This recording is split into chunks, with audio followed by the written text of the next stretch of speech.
I want to give Yoka a special welcome, and very excited to talk about architectural body with you this morning. I was introduced to that concept years ago when I met the artists and architects that that Yoka worked with, Madeline and Arakawa, who are quite famous and have very radical architecture, very radical ideas about reversible destiny. And I couldn't even really understand the ideas. They were too radical for me to even get my mind around. But Gene Genlin just jumped right in with them when he met them and said, wow, yes, of course. The body isn't what we think. The body is both the physical entity that we think of and the environment. The body is a living process, a living organism that includes the environment. And Yoka is going to be really explicating that today. So it's a very complicated philosophy and architecture that Yoka will tell you a tiny bit about, but this will be just a taste. And we're hoping that you'll get a different feeling for your body with this. I also want to say that Yoka is one of the team members of the Community Empowerment Project, and she is a focusing person and an artist and an architect of a very interesting ways of putting those together. Okay, Yoka.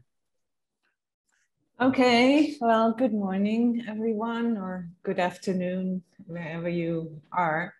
I'm excited to, to share this idea about architectural body with you.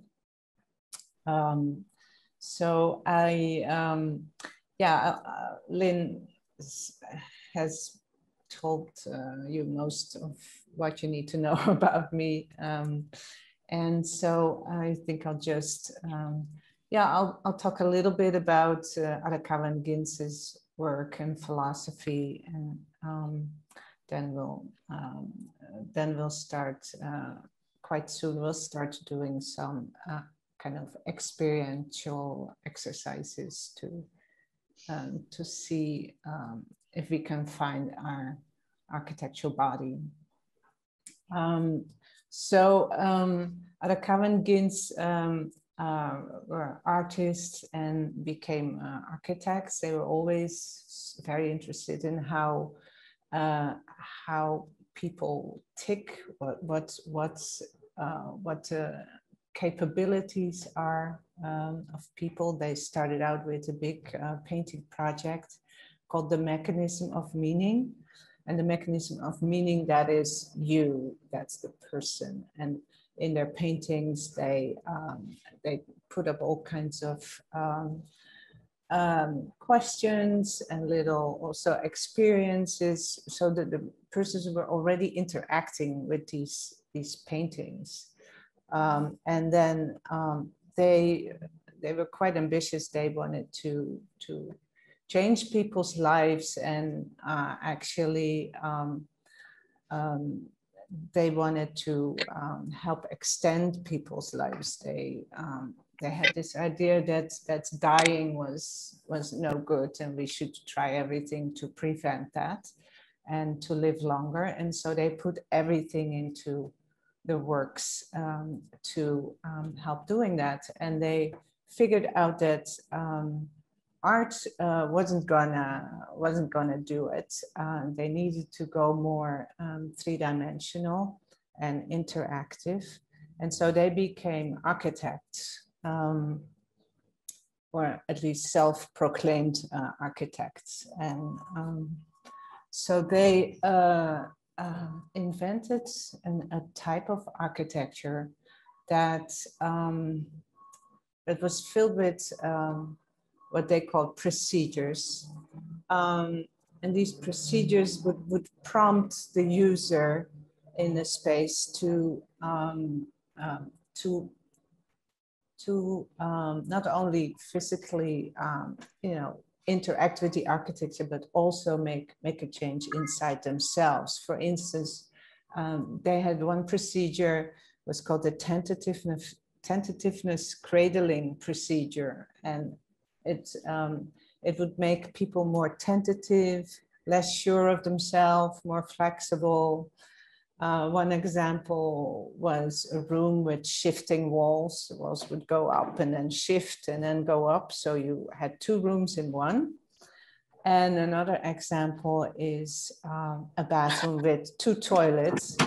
And so every time you want to use the toilet, you had to think like, oh, shall I take this one or shall I take that one? So you always they felt people always had to have a choice. And they did everything to get people in conversation, in connection with their surroundings, with the architecture. And so that's where the term architectural body comes from. So your body is,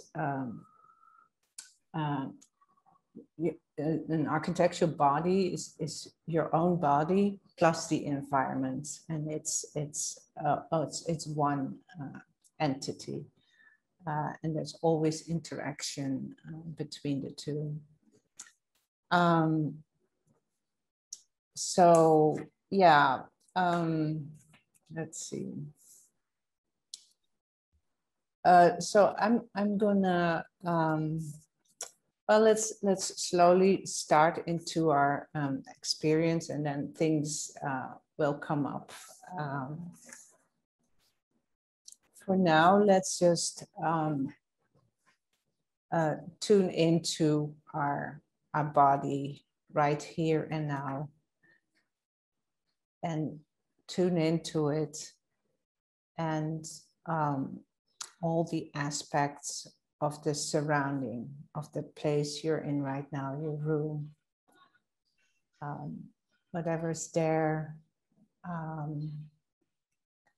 Try to feel the space around you,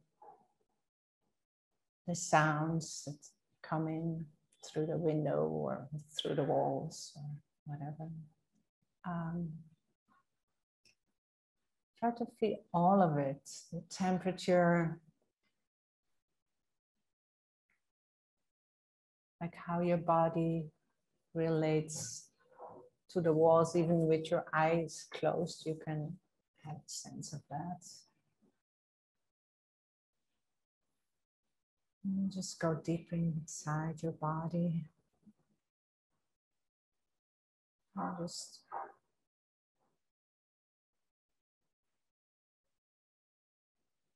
connect with whatever's around you, and also with all the parts of your own body, which is kind of a piece of architecture in itself. All its parts, its front of your body, back, the bottom of your feet, top of your head, like the inner space inside, and all that surrounds that inner space. So in a way, your own body is in itself an architectural body, and then you have the surrounding space around it as well. I'll take a little pause here.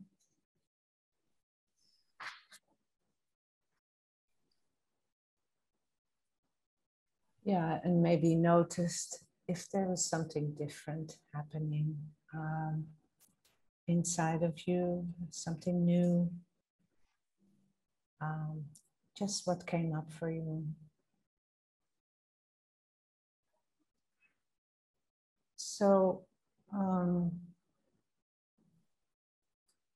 you yourself are an active element of your own surrounds. Like you change the surrounds is changing you. So we're going to do two experiential exercises where you interact with your surround. So for the first exercise, we all get up from our chairs and we move around the room. It may be a little bit challenging to get everyone back to their chairs, but maybe we can make like a time or something, 3 minutes, and can there be a sound coming? Maybe somebody can say that people, I'll get you back to your chairs. So we're all gonna go stand up. And what you, maybe just 2 minutes, because then okay. Time to 2 minutes, okay. So you're gonna stand up and move through your room and try to notice as many things as you can. And with all the tools that you have in your body, so you can feel the walls, you can feel the floor. I see somebody taking, yeah, you can take some props and some other tools.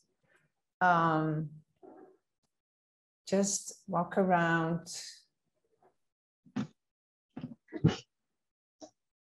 go crisscross, go different ways around your space and through your space.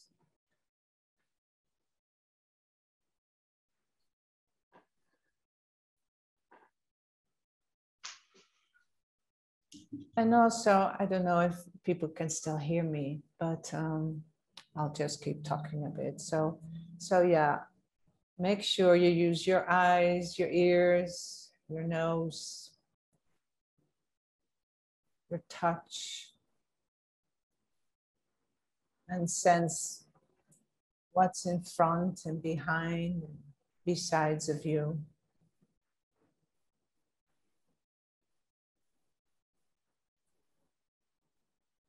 And see how that is for your body. And now we're at 2 minutes, so we all get back to our chairs.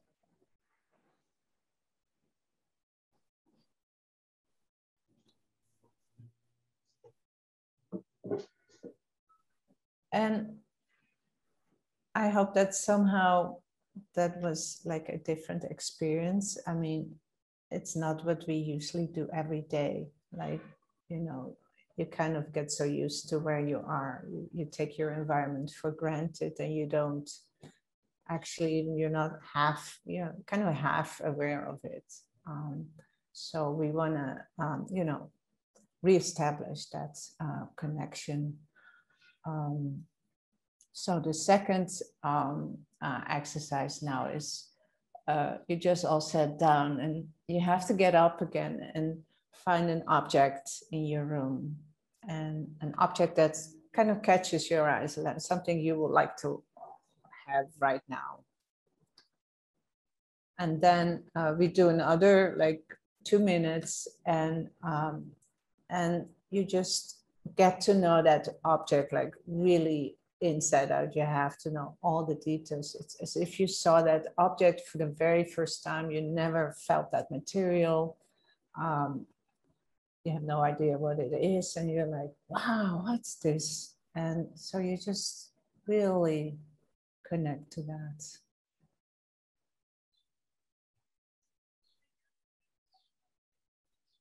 Yeah, so we're kind of ending this part, and maybe you can notice for yourself what stood out most for you, what that brought up in you. Did it bring up any memories or any felt senses or whatever came up? Okay. So we're all done now. So the idea of doing this you know, yeah, it would be really, you know, your body is part of its surroundings, right? And if you're really getting aware of that and aware of your surroundings, it's kind of extending your own body, and it can really, you know, you suddenly got yourself, you know, a whole set of new tools and experience that can help you, you know, with your focusing and with what's happening inside. And as you are aware of it, you can also start making small changes. And this is our last little exercise. The object that you just had in your hands and that you kind of got to know, you're going to take it and you're going to put that in a completely different location, somewhere in your room. So go ahead and do that.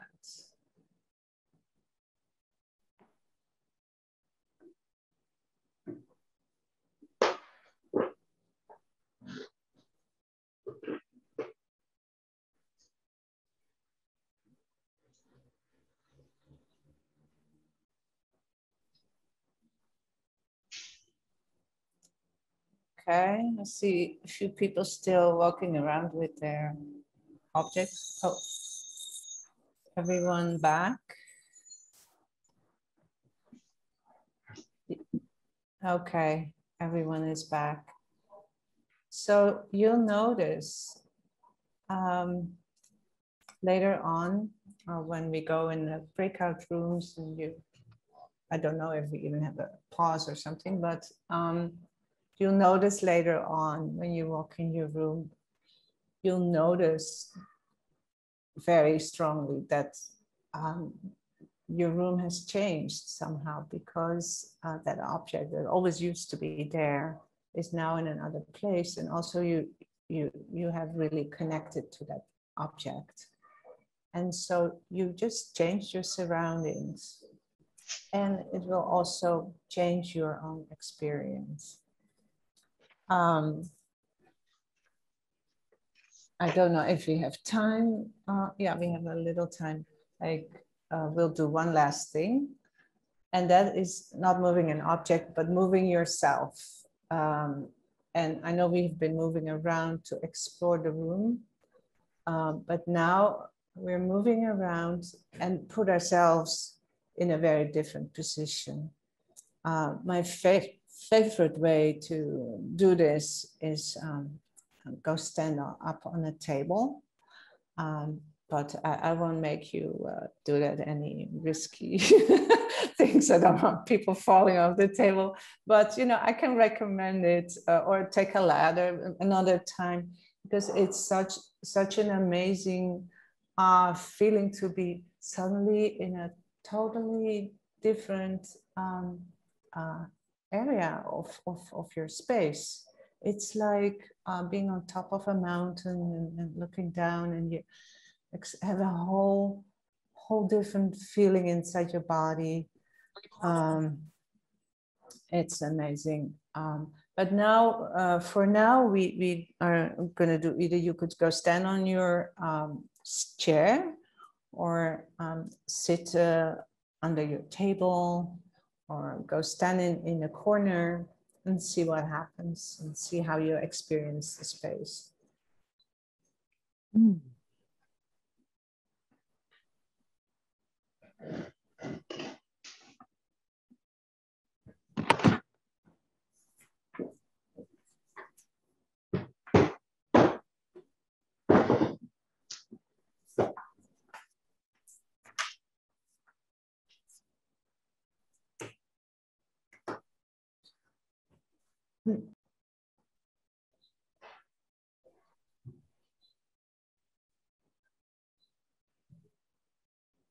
Okay.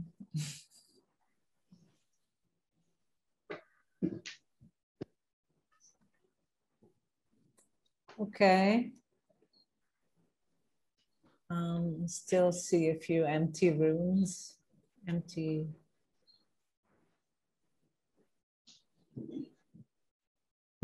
People climbing down.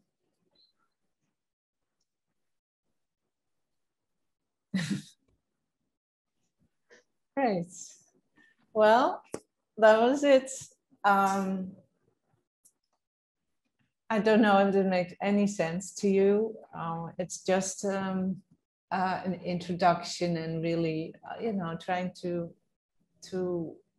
share this idea about an architectural body and how you can interact with your surrounds, how you change if your surround changes, and that's really the essence also of the architecture that Arakawa and Ginz invented.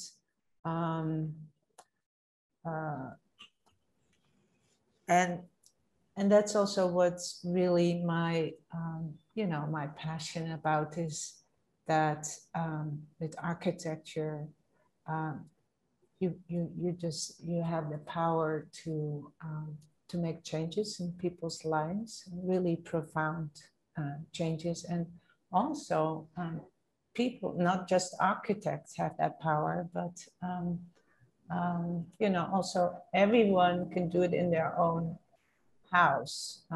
Arakawa and Ginz always said everyone is an architect, and you know, even by doing a small thing, you can make yourself feel differently.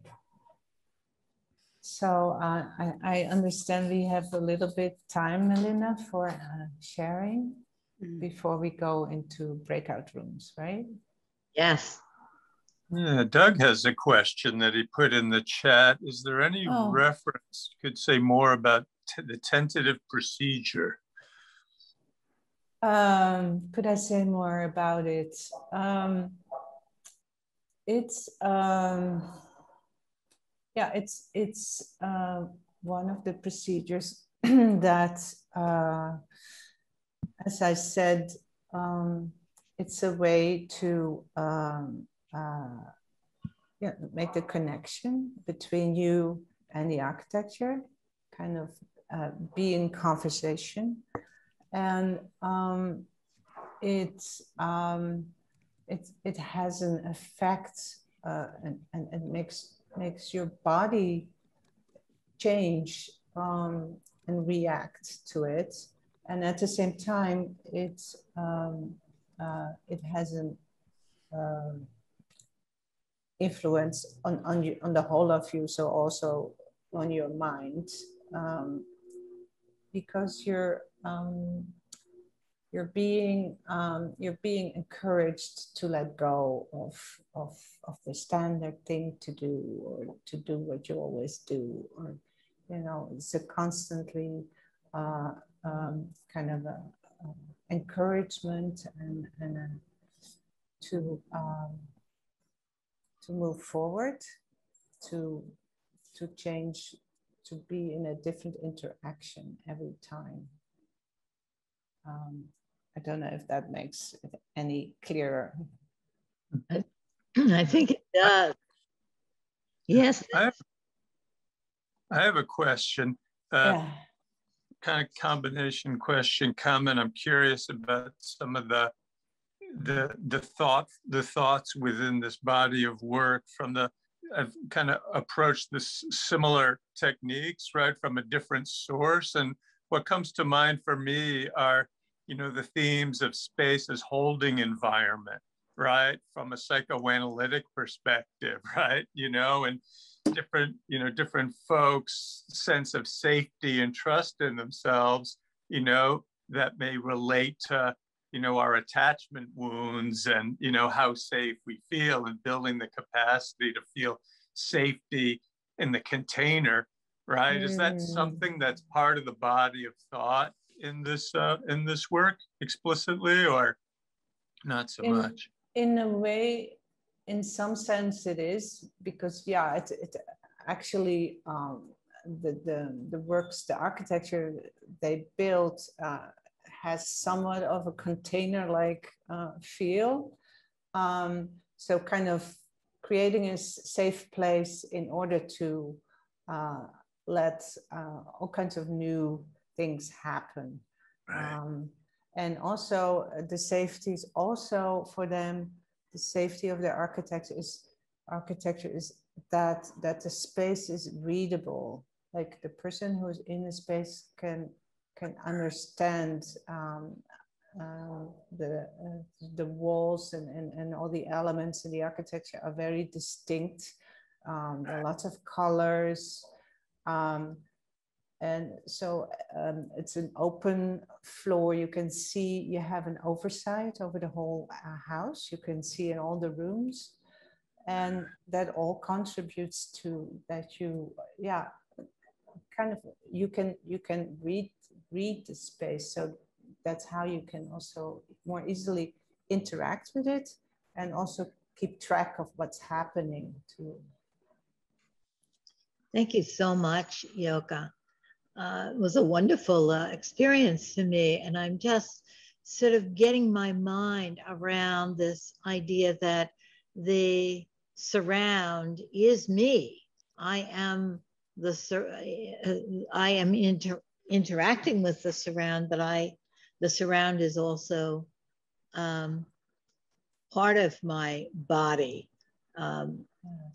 And this extended idea of body. I noticed when I stood up on this little stool that very different things were important to me than on the ground. Different parts of my apartment were important. And it was such a recognition of perspective as an actual experience, that if you're in a different place, different things are important to you. So what's important to you isn't a steady standard thing. Of course, that's important. It's all about where you're standing, and what you're looking at, and how. So thank you.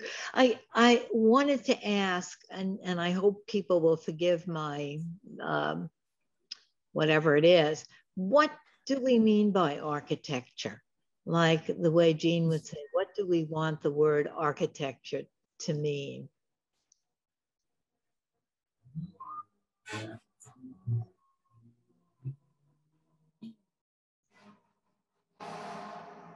I'm asking Yoka, but also maybe anybody else. I would love to hear what you say, Yoka, but also if anybody else wants to respond to that. It's one of those words that we take for granted, but when you put it in the context of this is your body, an architectural body, it's a whole different dimension. And then it makes me think, well, what do we mean by architecture? Well, what came for me was how much my own perception is part of what the space is, or how I experience the space. Yes. I think the meaning for me of architecture would be something that somebody else is doing, like designing a space. And then I look at my space and taking your suggestions, it looks different. There's like different possibilities to move in it. And the body responds in a different way, depending on how I see it. And so I'm wondering my answer would be is that my perception is part of the architecture. Because I think we all know that experience of seeing a space in a certain way and doing certain things in it. And then it could open different possibilities if we see it in a different way. And I think the experience that on a bodily level, not just going up to the head to think, what can I do here? But all of a sudden experiencing the body to, I guess, inhabit the space in a different way. I think that's what I find interesting from your presentation. Thank you. Yeah. Especially the moving around, it gives you constantly different perspectives, and everything is changing because you're moving around all the time, right? And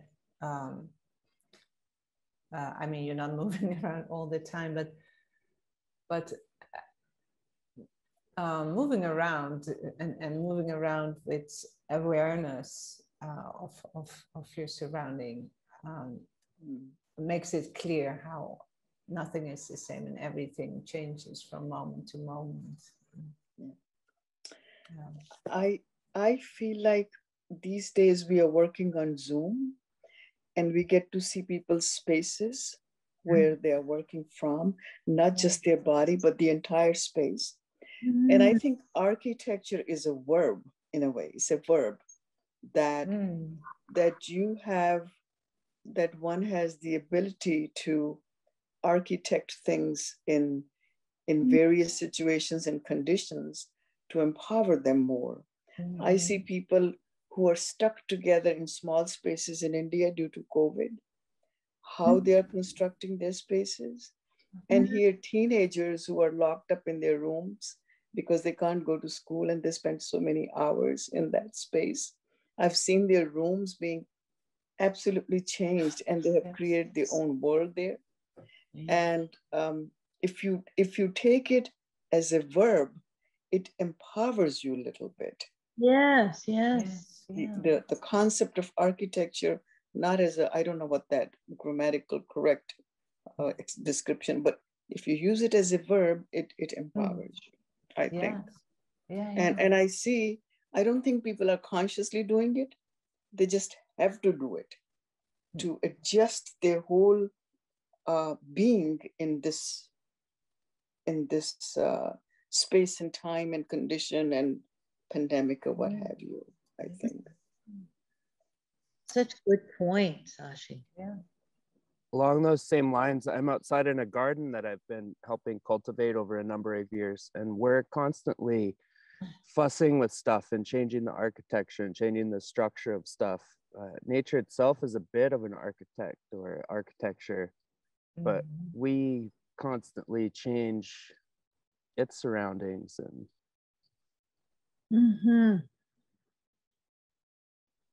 yes, and because you know it so well, you've been there for years and know every detail. You start seeing all the weeds when you look around. Yeah, and even as springtime emerges, right, the tree environment come from these, things that you can see through into the distance, and then they thicken out and become enclosures, and the whole process here. Yes. Gardening is such a wonderful example of architecture because you're creating the garden and the garden is creating you, and the garden has its own life, and you're co-creating it, and it's a wonderful example of that. And I love the way it can shift the moods. When I was in the room and then I looked out the window, it shifted my feelings about how I was this morning. And I remember when I was designing a kitchen, I wanted to have a sense of nature in my house. So I made it very open on one side. Because I think, when we, depending upon where we are, with the architecture, it can shift our sense and our felt senses. Yeah, absolutely. Thank you for the morning exercise. It was really good. Thank you. Yeah. Yeah, I even noticed the other day, we have like a dark room in the house and we have a very light room. And nowadays, if me and my husband need to meet about something, we go sit in the light room. And I noticed that our conversations are going much, much better than being in that dark room. We had so many fights in the dark room. Yeah. Amazing.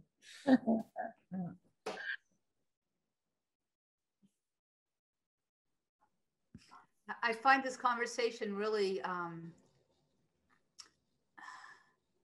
I don't want to say interesting. It's really affirming, because I notice I have my little laptop and I can move it from room to room. And my favorite place is where I am right now, where I can look at the woods. And connecting with nature. And it's really interesting. And other times, you know, if I go somewhere else, it does create a different interaction between me and where everything else. So it's fascinating. Yeah, yeah, isn't it? Yeah. Yeah. Yeah, and I feel, you know, maybe that's the architect in me. That's whatever that is, Lynn. But I feel we can even explore that so much more, you know, the things we already notice, without going too much out of our way, but we already notice it. But what if we really, you know, really work with it and really have that as our, you know, a goal when making a room or making a space, or, you know, have all these things in mind. I think it would be a different environment, a different garden, or a different architecture. Yeah. I'd love to see if I heard that right when you said about, I think, opening spaces so you can read the spaces and so people can know what's going on in their environment. What a powerful concept, because, you know, childhood architecture or past architecture was like box here, box there, closed space. And there's something about that that is such a sense of opening and like exploding into the idea of secrets. It's harder to have secrets. It's an amazing concept, you know. And then I thought against that, what about the need for privacy too? So just wondering about all that. Yeah. Yeah. Thank you for making us move too. That was so good to move and go to different places. And I did go on the table and I'm outside. It was great. I just could see, I have a bird feeder and I could see the birds from above because the bird feeder is lower. I'm already on a porch. It was interesting because usually I see them from below, right? To see them from above was interesting. And also in terms of space and feelings, I always had this idea that a hospital should be really thought through in terms of architecture and open space and green space, and that I think people would heal much faster and better if that would be part of the hospital construction. So yeah, just wanted to put that out there for some new architecture. Yes. Yeah, really good points. Yeah, hospitals, one of the places that really also can use that, right? Because we're so stripped from everything. Yeah. So thank you.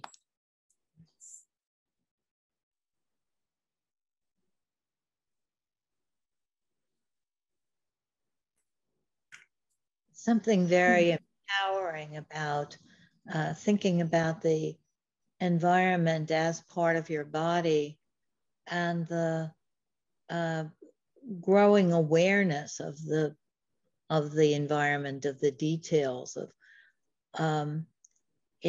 it also makes us feel like that it belongs to us. The environment isn't something separate. In terms of taking care of the larger environment of nature, you know, this is our body. This is who we are, and it possesses us and we possess it. It lives in us and we live in it. You know, all of the taking for granted that we always do. I think you're challenging us, Yoga, to keep broadening our awareness of the things that we take for granted. Yeah, definitely. Yes.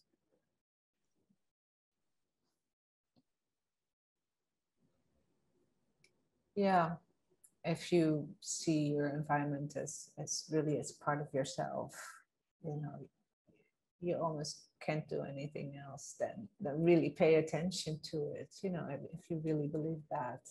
Mm-hmm. Yeah.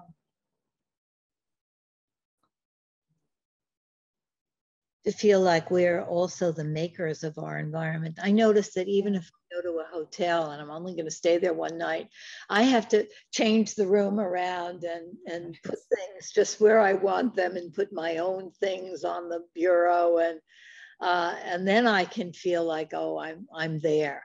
If it's just the way it is when I walk in, I feel alien and I don't really feel myself.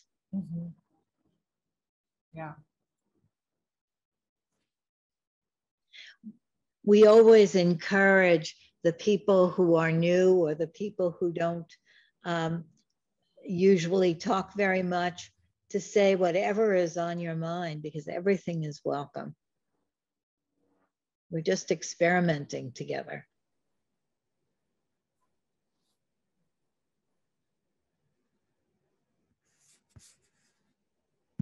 I was very aware that when you were talking about architecture and spaces in terms of hospitals, I think Sophie started talking about that.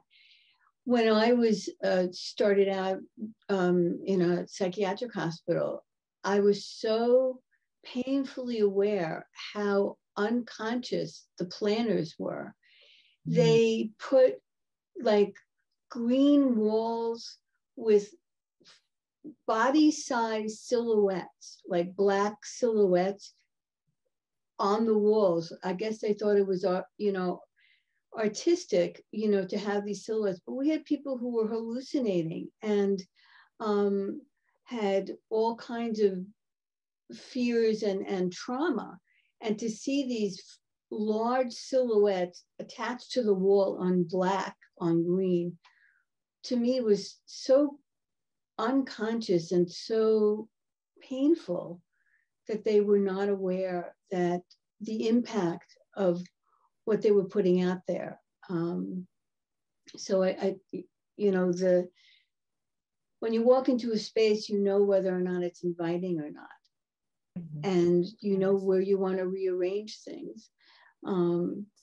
So I think, you know, being even more alert and conscious and deliberate seems just another layer of awareness, self-awareness, and also seeing how our patients fit into their space and their environment and what to do to make them more own it or create it or redesign it, you know, for themselves. Psychologically and or physically. Yeah. I like the way you say own it, create and redesign it. Yeah. Yeah. That would be such a great project, right? I mean, it would. Or a project, it should be just common sense to always do that and integrate it into people's treatment, like, you know, the making of the environment as being part of the treatment. Yeah, the healing. Yeah. Well, they've done studies where in recovery rooms, if the rooms are light rather than dark, people come out of the recovery process much quicker. Yeah. So, I mean, there's already a strong basis for success in redesigning space so that it provides a healing environment. Yes. And that's also so interesting what both Arakawa and Gentlin are saying about the surroundings, and that it has everything. It has sound and smell and you know, texture and everything. So there is so much to work with, not just an extra window here and there or something, right. You know, but you know, use everything, use as much as there is, put it all to use and really create a real environment instead of just a couple of walls and a floor. Yeah, I think that's really exciting. And I always, when I first started studying architecture, I was always so fascinated by filmmakers, especially the early ones, how much attention they, they put into every detail, every sound, how the light comes, where it comes from, the rhythm, the sequence of things. And I thought, like, if you could do that as an architect, you would make wonderful places. Yeah. And see you, Yoka. Hi, Ayana. I haven't seen you in a while. Yeah. And how the largeness of this, concept, that it has to do with everything in our environment can be more healing, so thank you. It's great to see you. Thank you. I am great to see you. I'm thinking of for in many traditions, how important it is to make an altar in the home, or the architecture of spiritual spaces, and how that in different cultures and different times of history is more important than one's own house is the mosque or the church or the synagogue, and that it is you. I'm just thinking about how we have known this, that we are the environment and the environment creates us. We've known it, but we haven't made it explicit, and we forget it. And I feel like, Yoka, you're saying, well, remember this. Really put this to use. Yeah. And even when the physical environment is no longer there, like I was going to a church that burned down, and they've recreated, in other ways, the environment in a virtual way, or by remembering. I was just going to ask what the prompt should be, if there is one, for when we go in the breakout rooms. I think maybe just to share what we get out of this concept, because it's such a big concept of architectural body, and that we are our environment, and the implications of that for each of us. Just that whatever comes from this new way of thinking, people might share or ask questions or whatever comes up. And what do you say, Yoka? What do you want them to talk about? Yeah, that sounds good to me. And maybe there's my environment coming by. Yeah, maybe anything also, maybe anything you remember from what came up during these exercises. Yes, right. We didn't get to share what right. came up in the exercise. So I'll do this now.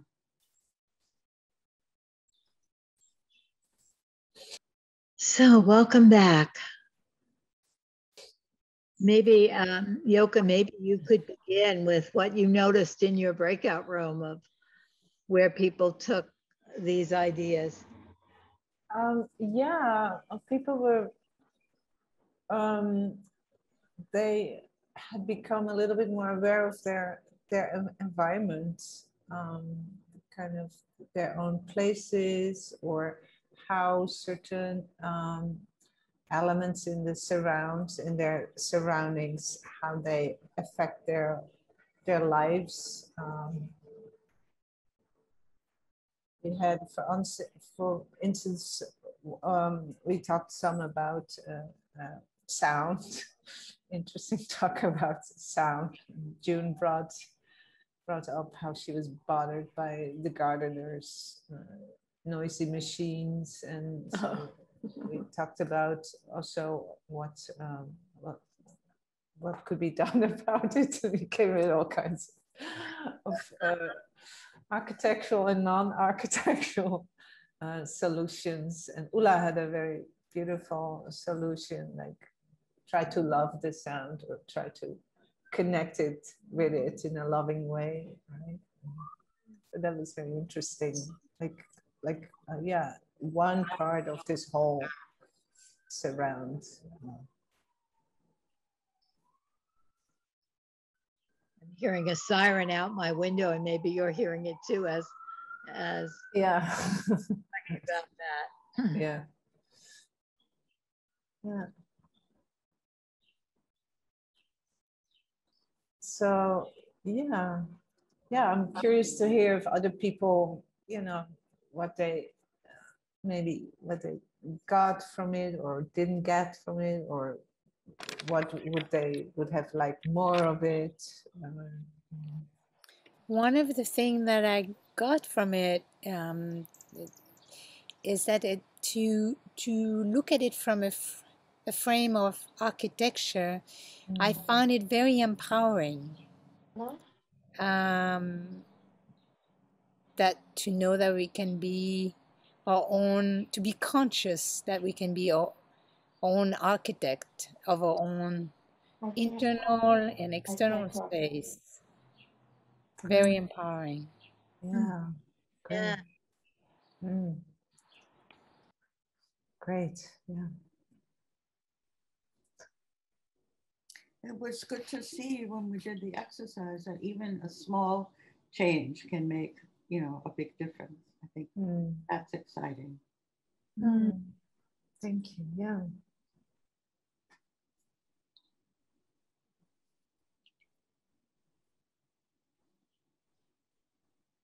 I was noticing how well the Arakawa and Gin's work and Jane's understanding of the felt sense go together. Like when I took my object and put it in a different place, there was the feeling of, is the felt sense of, is this the right place? Is this the right place? And then the body feeling of what the right place is. And the designing of one's home with the body sense of what is right for us.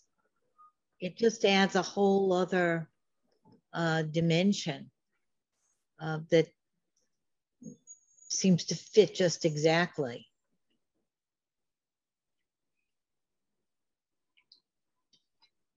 Yes. There's somebody, I forget her name, who says, you should only have in your house what brings you joy, and that you ask each object, is this bringing me joy? So that's another way to look at it. Mm-hmm. Yeah.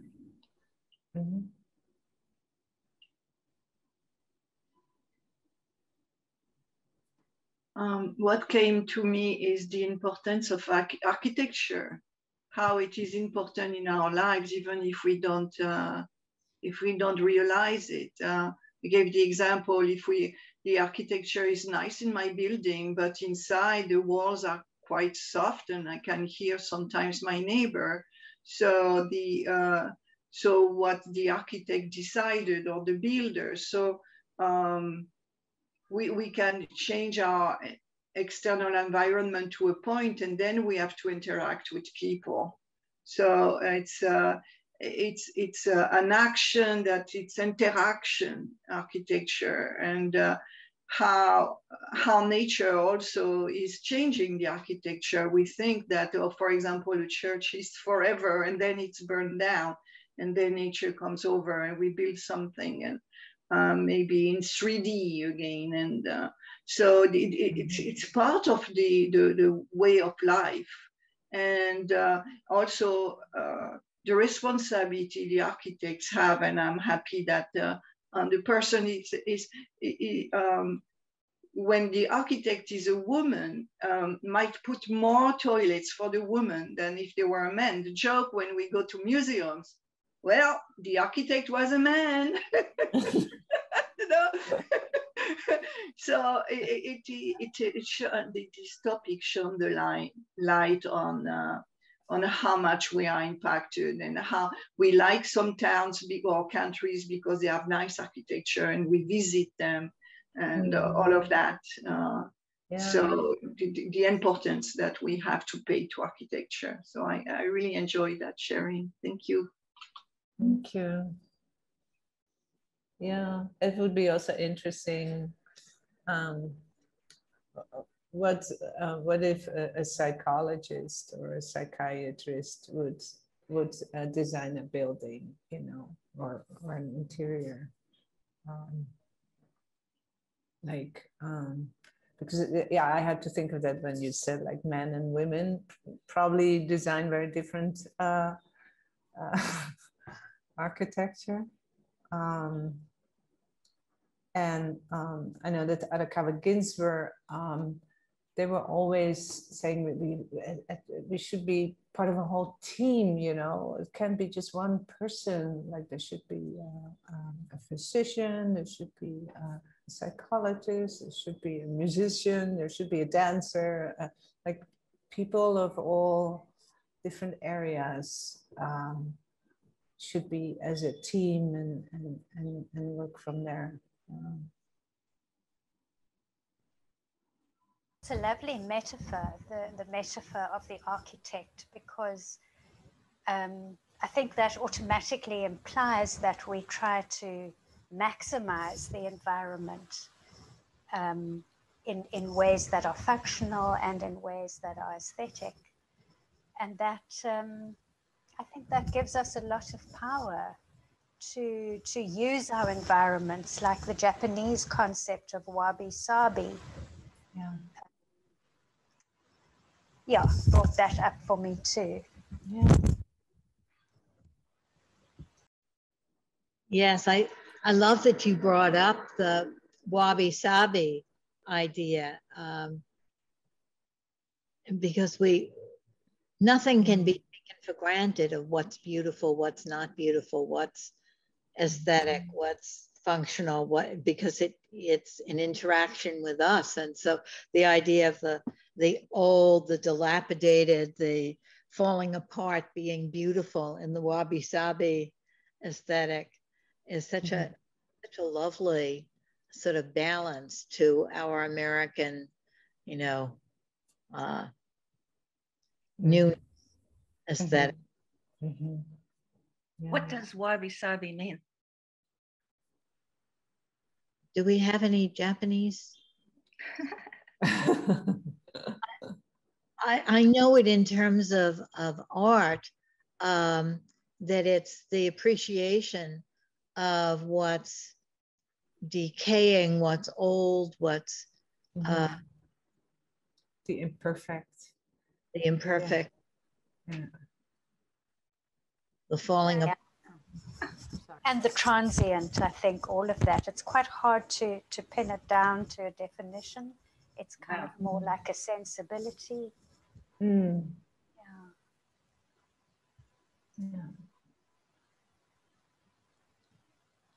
My new theme, right?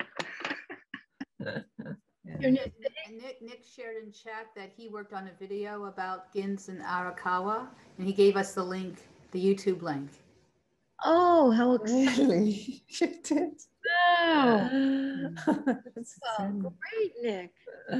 Last year, the Siglio Press put out a Madeline Gins reader, which collected all this out-of-print poetry and stuff. Yes. Oh, and you did the video for that? Yeah, it's like a reading from that, and she talks a lot about their park and some of the projects they've worked on. Yeah, it's really fun to do all the research for that. Wow, interesting. And it's nice to hear it in her own voice. So that, yeah, I liked it. What a wonderful resource. Thank you. Yeah. Lynn, I'm looking at the time. I was wondering if it's time for Dorothy to. Time for Dorothy. Thank you, Melinda. Hi, everyone. I'm returning to David Whyte, the Irish English poet. And once again, he likes to repeat lines when I've ever heard him. And I love that idea. So some lines will be repeated. It's called In the Beginning. Sometimes simplicity rises like a blossom of fire from the white silk of your own skin, from the white silk of your own skin. You were there in the beginning. You heard the story. You heard the merciless and tender words telling you where you had to go, telling you where you had to go. Exile is never easy, and the journey itself leaves a bitter taste. But then, when you heard that voice, you had to go. When you heard that voice, you had to go. You couldn't sit by the fire. You couldn't live so close to the live flame of that compassion. You had to go out in the world and make it your own.